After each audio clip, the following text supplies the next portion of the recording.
Avertissement. Si vous êtes arc-bouté sur le modèle héliocentrique du globe toupie, les rêves d'espace, les voyages vers Mars et les extraterrestres interstellaires, alors je vous suggère de ne pas aller plus loin, car tout ceci va maintenant disparaître.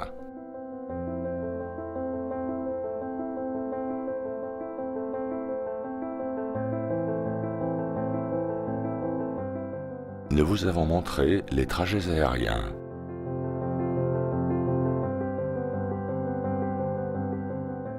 Nous avons parlé de la réfraction.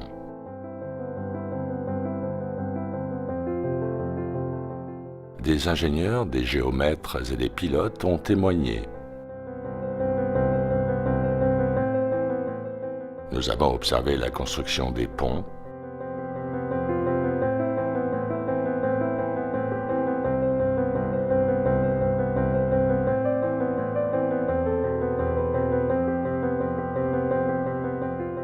Nous avons pris des mesures.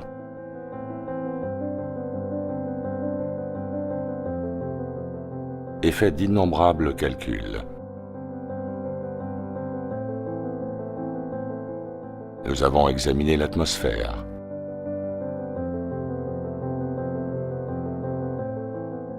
Nous avons discuté avec un grand nombre de personnes et rassemblé énormément d'informations.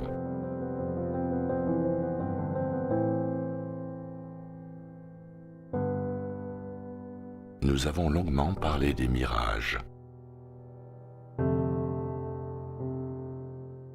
Nous avons parcouru et exploré le monde dans une recherche honnête de la vérité.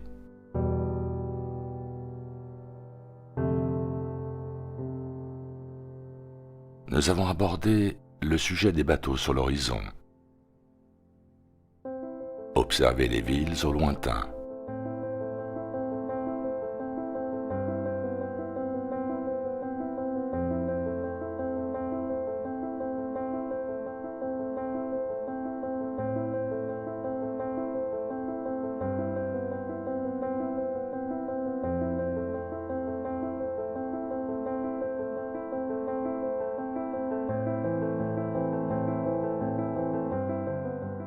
Nous avons analysé des rivières au parcours trop long pour être possible.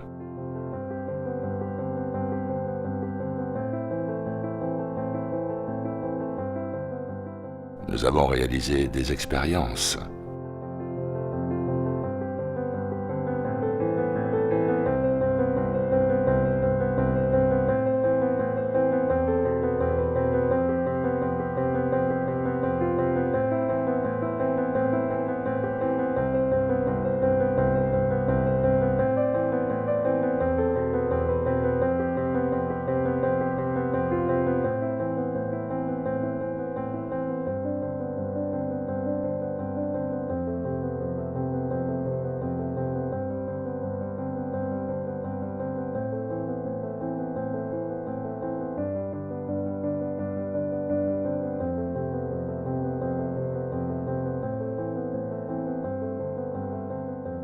C'est plat. La Terre est plate.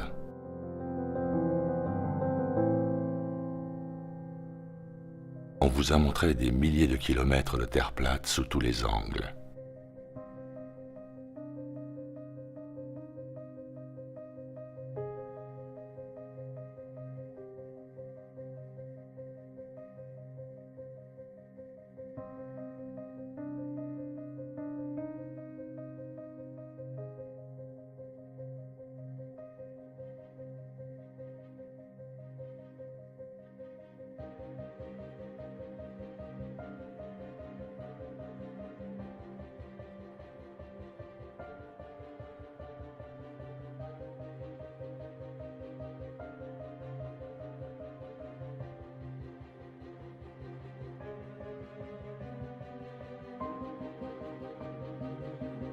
On vous a expliqué comment les lentilles fisheye fonctionnent.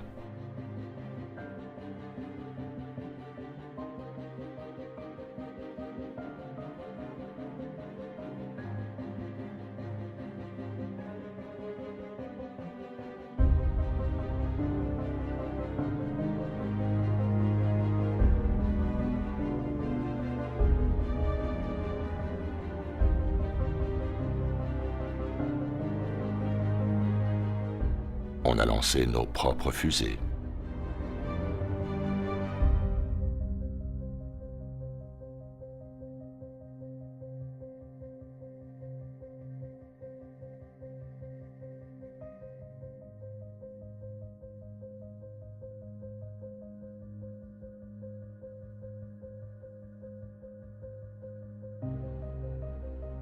Et nos propres ballons.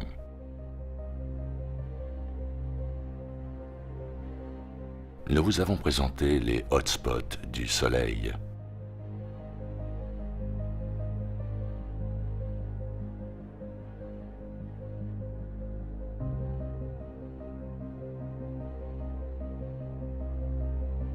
Nous avons cherché la courbe, mais nous ne l'avons pas trouvée.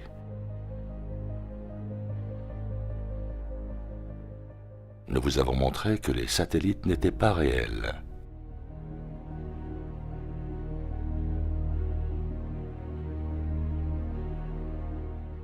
Nous vous avons expliqué que la gravité était en fait la densité.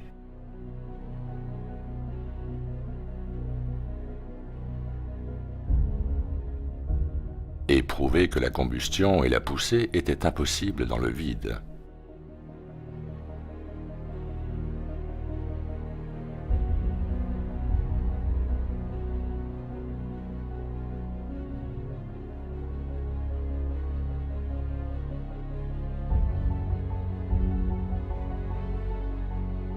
Nous avons passé en revue l'expérience Michelson-Morley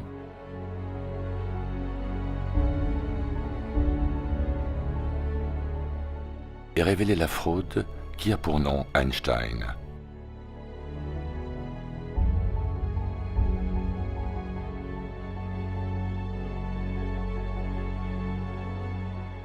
Nous avons crié l'inexistence de l'espace sur tous les toits.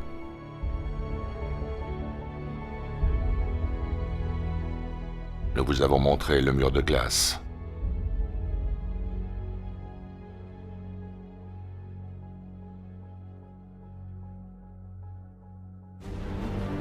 Nous avons eu de nombreux débats, discussions et querelles avec les partisans de l'héliocentrisme.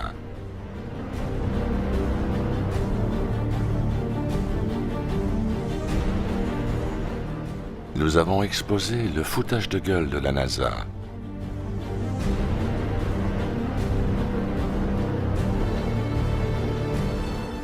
Nous avons expliqué le lever du soleil.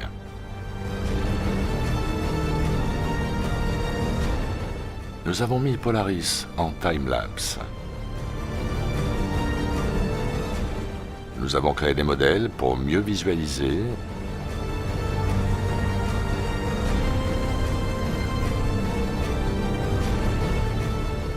et avons montré la corrélation avec les textes sacrés.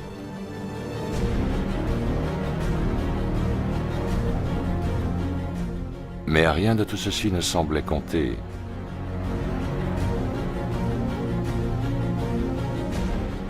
Il y a toujours un apologiste du scientisme pour trouver des excuses à tout ceci. Il y a toujours quelque chose pour le rendre inacceptable.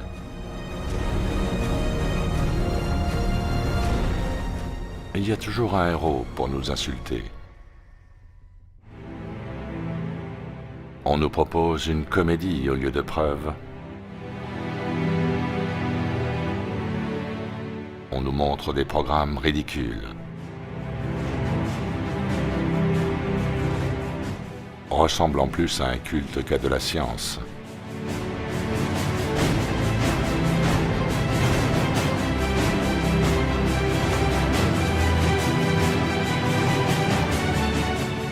Les icônes et célébrités viennent au petit trot en rajouter une couche.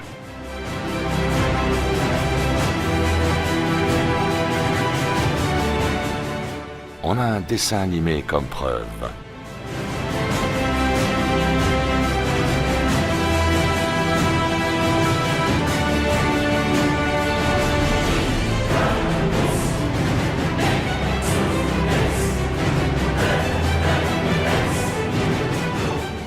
Il y a toujours une explication simple.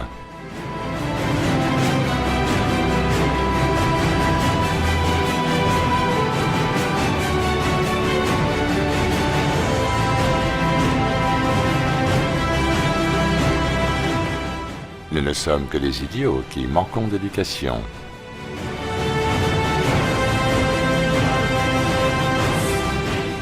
Ris dans ta barbe, Mister Gravité.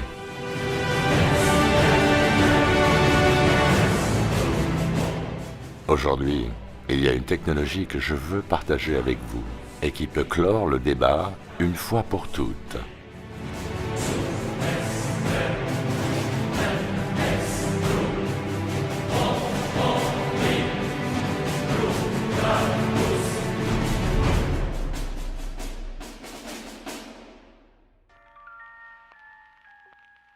Mais d'abord, une dernière requête de bon sens.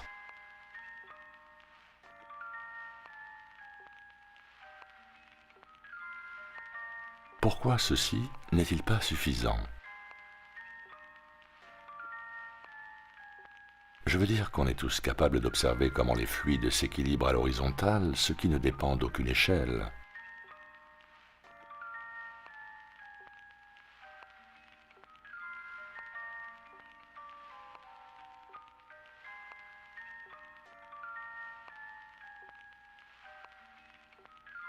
C'est tellement simple et évident à constater.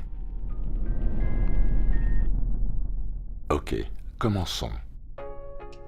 Ça, c'est le Samsung Galaxy S6. Puisque c'est mon téléphone, ce sera pour cette fois l'instrument permettant la destruction de vos fantaisies. Faisons une rapide vérification des spécifications de cet appareil.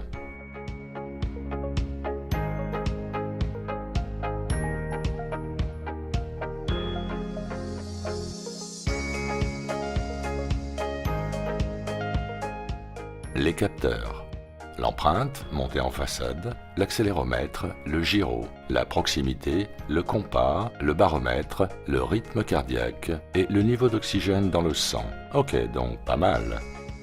Vous êtes-vous déjà demandé comment ceci était possible? C'est un capteur qui contient un accéléromètre.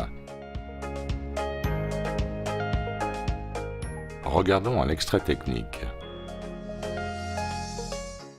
Today's video, we're going to be looking at the MPU 6050 6 degrees of freedom breakout board, which Juste pour vous montrer les valeurs de l'accéléromètre. Ça ne vient pas de mon téléphone. Ceci est une explication technique détaillée sur la méthode de programmation de l'accéléromètre, couplée aux données du gyroscope que vous voyez défiler sur la droite. Nous nous focaliserons sur l'essentiel.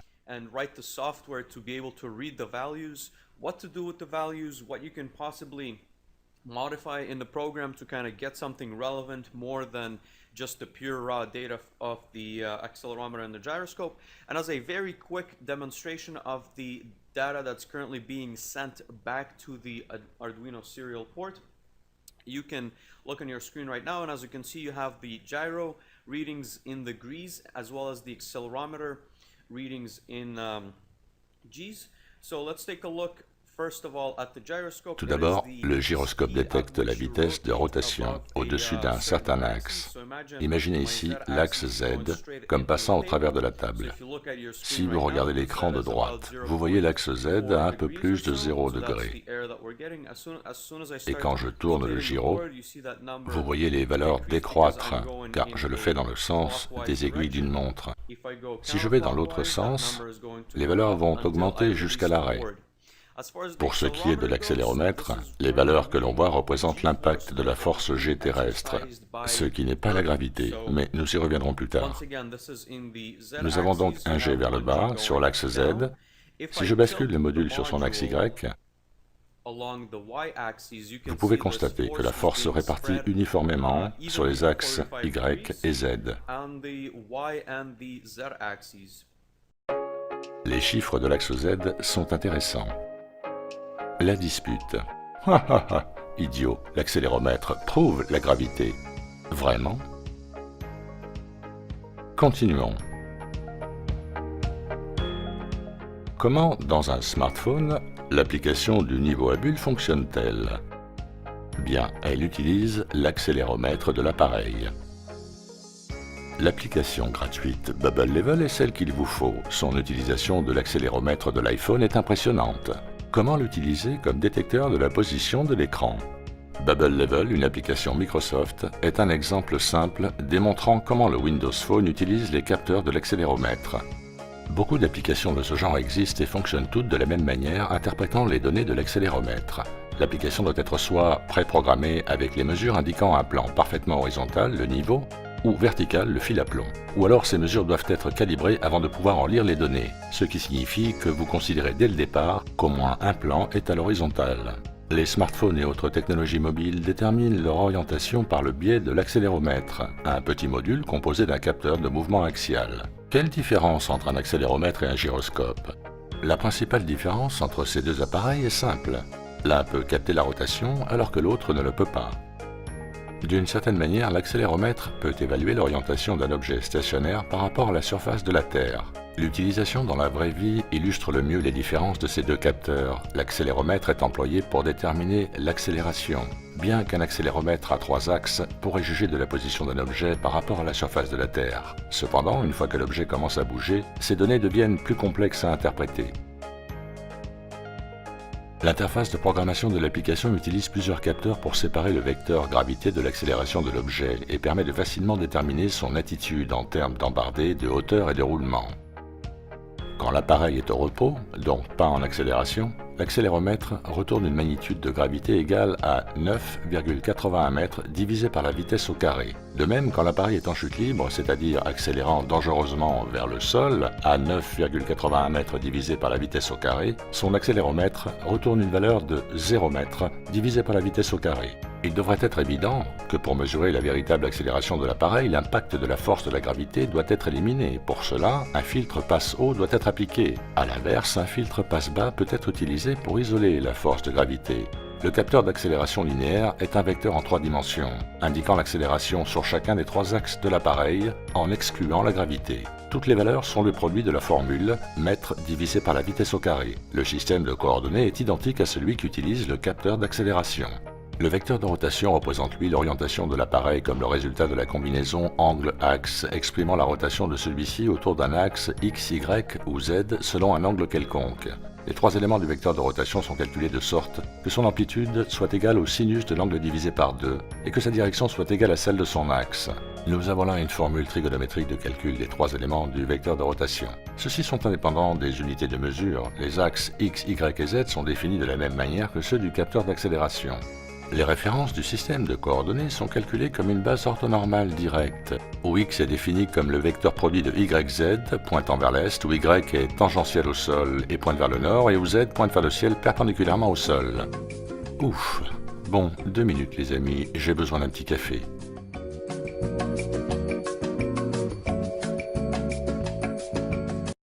Soyez patient, ça va devenir sanglant.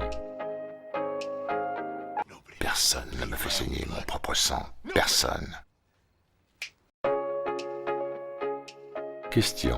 J'essaye d'utiliser la valeur Z de l'accéléromètre. Je pense que les axes sont Y dans le sens de la hauteur du téléphone, X dans le sens de sa largeur et Z, le vecteur sortant de l'écran. Cependant, quand on tient l'appareil parallèle au sol et que l'on effectue une rotation, cela n'affecte aucune des valeurs de l'accéléromètre. Réponse. Exact, la seule accélération qui agit en permanence sur l'accéléromètre est la gravité. Quand l'appareil est parallèle au sol, la force de la gravité est en opposition directe à l'axe Z.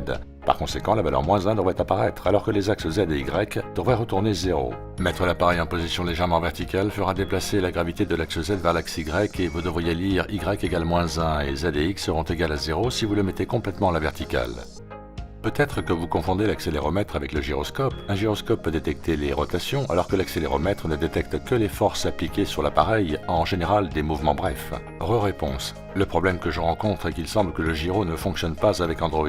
Le code pour l'activer renvoie toujours la valeur faux. J'ai essayé de changer le paramètre gravité, mais il apparaît que l'accéléromètre utilise la véritable gravité et pas celle du contexte. J'apprécierais d'autres idées pour que cela fonctionne. Réponse. Oui, les axes de l'accéléromètre sont fixes et la gravité physique n'est pas prise en compte. La gravité physique n'est pas prise en compte.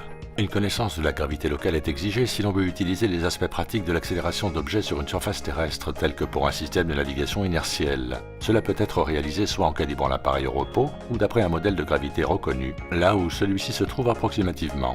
Question. J'ai un accéléromètre et un magnétomètre. Je souhaite détecter l'orientation de l'appareil en utilisant les deux. Le problème que je vois est que, selon l'orientation de l'appareil, il me faudrait utiliser les capteurs dans un ordre différent. Parce que c'est très complexe et vous en parlez sans expliquer. Montrez-nous du code.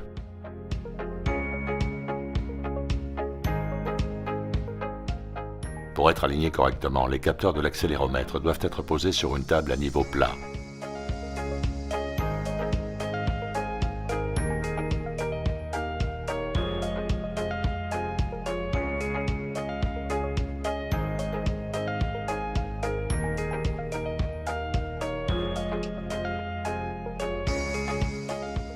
Extrait de commentaires sur Wikipédia. Non, l'interprétation rigoureuse du principe d'équivalence est que la gravité est une accélération du cadre de référence et non pas de l'objet lui-même. Si vous lâchez un accéléromètre, quelle valeur obtenez-vous? 0. Si la gravité était détectée, nous n'aurions pas 0, puisqu'aucune autre force n'agit. Cela va de soi, et peu importe si c'est embarrassant à lire. Si vous voulez une bonne dispute, allez sur un forum de physique et trouvez un sujet sur l'accéléromètre et la gravité. Ces types ne voient pas l'arbre qui cache la forêt. Donc comment un accéléromètre détecte la direction et ou la force de la gravité? Puisque l'accéléromètre n'est pas sensible à l'accélération gravitationnelle, il ne détecte donc jamais la gravité directement. Et puisqu'il est sensible à tout mouvement déviant de la chute libre, ces indications peuvent parfois être interprétées comme des propriétés de la gravité locale si on utilise d'autres données contextuelles dont on pourrait disposer. Imaginez que nous soyons dans une petite boîte avec un accéléromètre et que les seules données que nous ayons sont les indications qu'il retourne. Avec ces seules infos, nous ne pourrions déterminer la direction ou la force de la gravité. Maintenant, envisageons d'intégrer d'autres infos, en particulier des infos indiquant la relation entre la déviance de chute libre et le vecteur de gravité locale. En chute libre, l'accéléromètre retourne 0 et rien ne peut en être déduit en termes de direction ou de force gravitationnelle. Le seul moyen pour nous d'en savoir plus est d'ouvrir une petite fenêtre et regarder le contexte extérieur afin d'en déduire le sens de notre chute. L'accéléromètre tout seul ne nous apporte aucune aide. Cette information additionnelle est fondamentale dans la déduction du vecteur de gravité des résultats de l'accéléromètre. Par exemple, quand on observe un avion en vol stable, on pourrait penser qu'un passager pourrait utiliser un accéléromètre ou un fil à plomb pour déterminer où se trouve le bas. Mais depuis l'intérieur de l'avion, sans regarder à l'extérieur, le passager ne dispose pas d'assez d'infos pour le faire. Le fil à plomb pointera vers le sol, mais il ne pourra toujours pas dire si l'avion est stable, en virage serré ou à l'envers au sommet d'un looping. En fait, c'est du gyroscope dont on aurait dû parler. Bien, la gravité pose un problème à tous les capteurs d'accéléromètre. Parce qu'on a un accéléromètre qui vous donne un résultat où il y a deux inconnus. La première inconnue est vers quelle direction pointe le vecteur de gravité et la deuxième est la direction de l'accélération. On peut clairement faire quelques suppositions. Quand on démarre du point mort, le module ne bouge pas et ils disent OK, pointe-le vers le bas. On va mesurer l'accélération par incrément. Ok, donc on sait qu'on imprime un mouvement vers le haut comme ceci, et l'on peut supposer que la gravité imprime un mouvement vers le bas comme ça. Ok, on augmente un peu plus l'angle. Ok, on sait qu'on a changé d'angle, donc la gravité va maintenant par là. Mais on a un peu de tolérance pour chacune des mesures. Donc au fur et à mesure, les résultats seront de moins en moins précis. Ce que le gyro fait, c'est juste gérer la vitesse angulaire. Donc sans bouger, vous avez un 0. Et dès que vous bougez, il n'y a pas à s'inquiéter du vecteur de gravité. Tout ce que vous voyez, c'est le changement d'angle. Et cela produit un résultat beaucoup plus précis. Le problème avec l'accéléromètre est que s'il est dans cette position, qu'on fait un mouvement, on connaît approximativement la distance entre l'accéléromètre et le point de pivotement, et on peut augmenter l'angle. Et si on fait quelque chose comme ça, mettre l'appareil dans cette position et qu'on applique une poussée, la distance a maintenant changé, et la mesure de l'angle devient beaucoup plus compliquée. Il nous faut savoir la distance de la poussée, ainsi que l'ampleur de la force imprimée. Alors qu'avec le gyro, tout ça ne compte pas. Ça n'est pas son job, c'est juste l'inclinaison. Et ça marche. Donc il s'enclenche, je veux dire, l'accéléromètre s'enclenche avec des infos que l'on finira par ne pas utiliser, sauf justement comme point de départ d'un calcul. Oui, c'est quelque chose qu'il nous faut soustraire, c'est vrai, pour éviter les imprécisions. Bien, et la NASA dans tout ça? Les disputes. La NASA n'utiliserait jamais un instrument aussi sommaire qu'un téléphone cellulaire. Ils ont un équipement spécial et hautement technique. La NASA équipe les 3 satellites sphères de la station spatiale avec le modèle Nexus S, fabriqué par Samsung Electronics et fonctionnant sous la plateforme open source Android. Le Nexus S est le premier smartphone commercial validé par la NASA pour l'utilisation dans la station spatiale. Dans les spécifications techniques, nous voyons qu'il y a un accéléromètre. Les chercheurs se préparent à contrôler les satellites sphères en temps réel depuis des stations de contrôle sur Terre et dans l'espace. Détails techniques de ce que l'on trouve à l'intérieur des satellites sphères. Entre autres choses, nous trouvons des gyroscopes et des accéléromètres.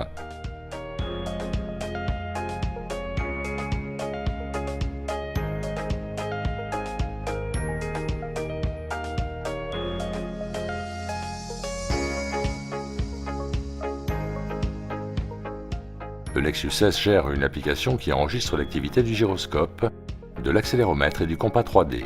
Un peu de bricolage quand même avec ce téléphone de l'espace, comprenant un hacking du hardware et une attention particulière portée à la précision de l'accéléromètre dans l'espace. En plus de ce smartphone, les satellites sphères auront une caméra embarquée pour les photos et vidéos, des capteurs en support des inspections, une puissance de calcul renforcée ainsi qu'une connexion Wi-Fi qui permettra le transfert de données en temps réel entre la station spatiale et le centre de contrôle.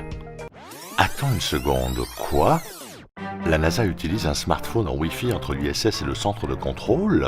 En Wi-Fi de l'espace à la Terre? Ma connexion Wi-Fi à moi, elle fonctionne plus dès que je vais de ma cuisine au parking. Bon, on va garder cette insanité pour plus tard. Continuons.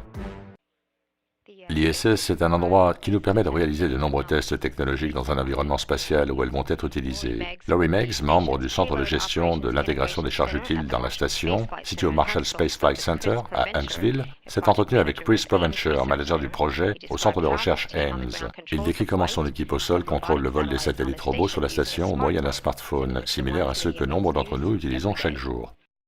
Je travaille sur Smart Sphere, qui sont des robots en vol autonome sur l'ISS. Donc Sphere consiste en des satellites en vol libre sur la station spatiale et utilisent une propulsion à base de CO2 pour se déplacer et peuvent ainsi naviguer, mais ce sont des satellites. De quel genre de contrôle parle-t-on? En fait, l'instrument de contrôle est un smartphone Nexus S de Google. Donc, pour le connecter au satellite, on utilise le Wi-Fi du téléphone pour établir la communication via la ligne à bord de l'ISS. On est capable d'utiliser les processeurs du téléphone pour contrôler la direction du satellite, ce qu'il fait. Nous pouvons utiliser la caméra pour le visuel et d'autres capteurs que nous pouvons également utiliser. Donc, vous communiquez depuis le sol par le téléphone? Comment ça marche? Ok, un contrôleur au sol utilise le smartphone pour communiquer avec Sphere et leur dire où aller.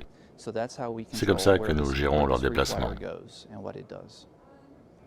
Avez-vous eu des résultats jusqu'à présent? Oui, en décembre 2012, on a fait une démonstration où le contrôleur au sol du centre de Houston dirigeait les satellites sphères pour lui faire des images mobiles. Il a pu uploader des ordres de direction aux Smart Sphere afin qu'elles aillent à un certain endroit pour prendre certaines images. Et non seulement il a pu uploader en mode autonome ce que les satellites ont suggéré, mais il a pu également interrompre la séquence et en prendre le contrôle manuel. Donc c'était un grand succès. Qu'avons-nous appris de ceci? Bien, on a appris que l'on pouvait gérer un vol autonome de robots depuis le sol sous la supervision d'un contrôleur. L'équipage n'est dans la station que pour un temps limité, et beaucoup de ce temps est dédié aux opérations de maintenance et aux tâches ménagères. Mais cela inclut aussi déplacer des caméras et d'autres tâches du type surveillance de l'environnement, comme sonder le niveau de bruit, détecter le niveau de radiation, etc., pour s'assurer que la station reste sécurisée. Et si on peut les décharger de ces tâches en les confiant aux robots, l'équipage aura plus de temps pour s'occuper de science. Et c'est ça le plus important. C'est ça le plus important. Pourquoi la station est-elle l'endroit idéal pour conduire des expérimentations? Bien, il y a deux raisons pour lesquelles nous le faisons sur l'ISS. La première est que l'ISS est le banc d'essai idéal pour travailler en microgravité avec des robots en vol libre. La deuxième est que ces robots, en vol autonome, sont conçus pour être déployés sur l'ISS. Donc en fait, nous réalisons les tests dans leur environnement opérationnel. Les Smart Spheres sont des prototypes pour des futurs robots volants autonomes, et utiliser un smartphone nous permet de contrôler les sphères et de faire la démonstration des activités de caméras volantes autonomes ou de capteurs volants autonomes. Et les leçons que nous tirons de ces tests nous informent pour la réalisation du futur système. Puis, il y a ça. Grâce à l'enregistrement, nous avons pu démontrer que les capteurs se comportaient comme prévu. Cependant, il s'est avéré que l'accéléromètre n'est pas un capteur qui fonctionne bien sur les sphères, mais tous les autres marchent parfaitement. D'une manière générale, il n'est pas possible, en pilotant un avion, de corriger les erreurs de trajectoire sans regarder effectivement l'environnement externe à l'aide d'outils de suivi radio ou optique. Pourquoi la NASA dirait-elle une chose pareille? Si la gravité est supprimée du téléphone pour une utilisation terrestre, alors elle pourrait sûrement être rajoutée pour une utilisation sur l'ISS. La dispute. De toute façon, ce n'est pas ce qu'ils utilisent pour piloter l'ISS, ils utilisent des gyroscopes.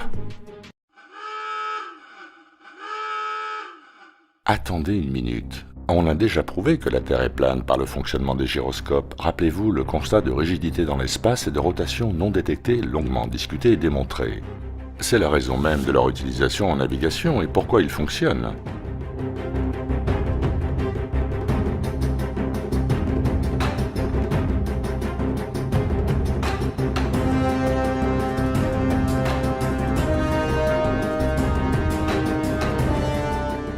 Mais les globe-tardes, vous avez rétorqué, non, les gyros sont affectés par la gravité. Mais vous n'avez aucune preuve qui supporte ce contre-argument. Ce n'est qu'une déclaration, car dire le contraire signifierait admettre que la Terre est plane. Alors lequel est un globe-tarde? Le A qui dit que les gyros marchent pour la navigation car la gravité les affecte, ou le B qui dit le contraire? Oui, je vais juste prendre ce gyroscope ici. Ce n'est qu'un gyroscope jouet, mais bien sûr en gravité zéro. Si vous le heurtez, il va se mettre à tourner. Il va se mettre à se déplacer comme tous les objets le font ici. Cependant, si je le fais tournoyer, donnez-moi une seconde.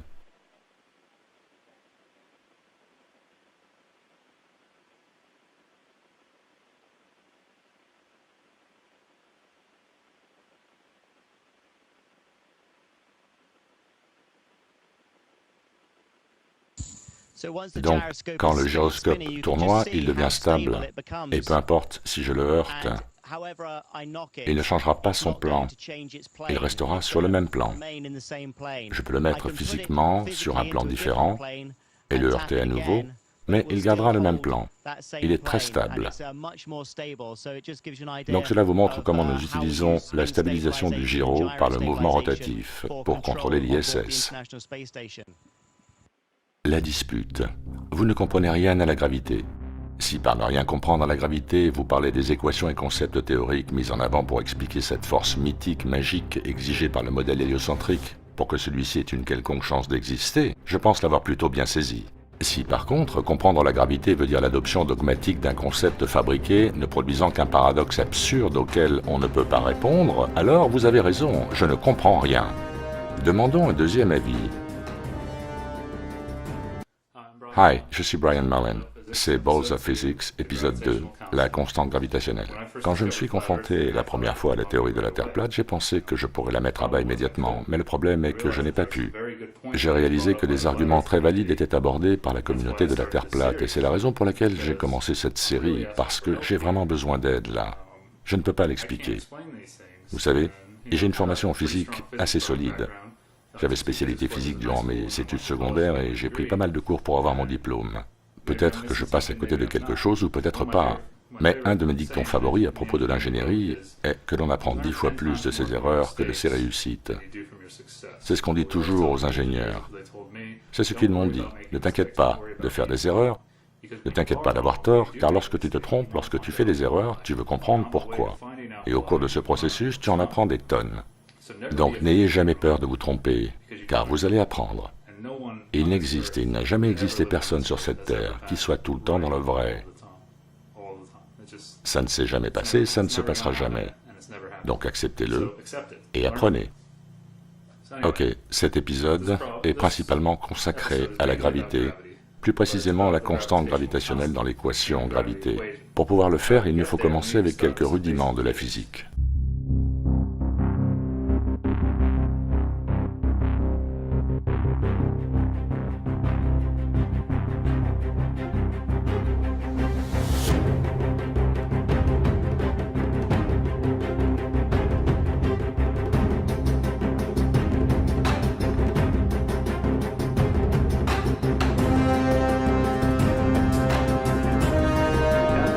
Cavendish et Newton étaient tous les deux des francs-maçons. C'est un très grand club, et à l'époque, le kidam pouvait à peine écrire son propre nom. Donc on a introduit les sciences petit à petit, à de plus en plus de gens au fil des années, et pas uniquement les fortunés. Et je sais qu'il existe un symbole que beaucoup ont essayé de comprendre. Ça ressemble à ça.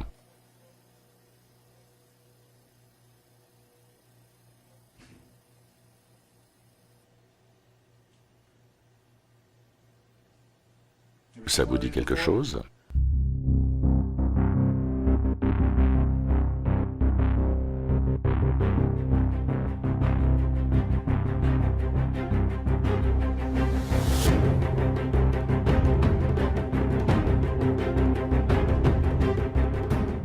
Mais je digresse.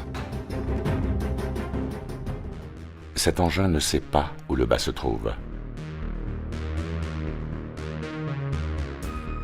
Le bas doit être déterminé. Une information additionnelle est fondamentale dans la déduction du vecteur de gravité des résultats de l'accéléromètre. Une connaissance de la gravité locale est requise. L'info additionnelle peut se présenter sous la forme d'un défaut d'usine ou peut être définie manuellement.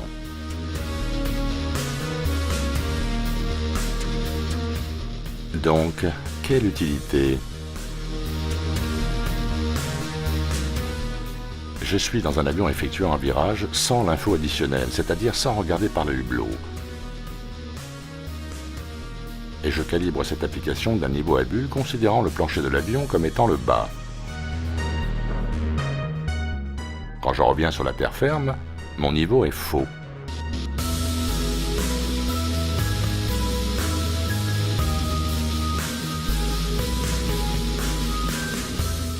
Comment cela est-il possible? Sans regarder par la fenêtre pour me représenter où était le bas, je l'ai déterminé comme étant le plancher de l'avion effectuant son virage. Mais le bas, une fois de retour sur Terre, n'est pas le même.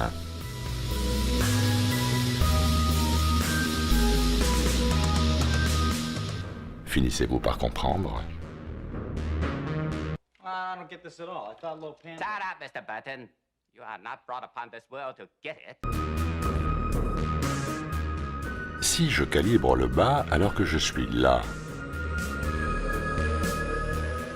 et que je me déplace vers là,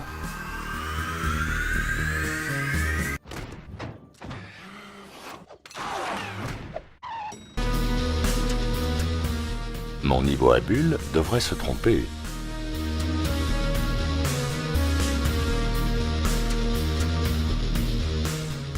Mais ce n'est pas le cas.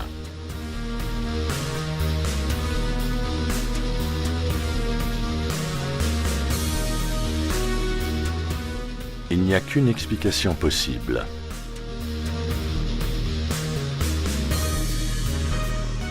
Le bas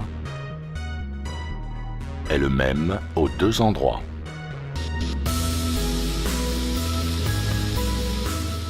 Réfutation?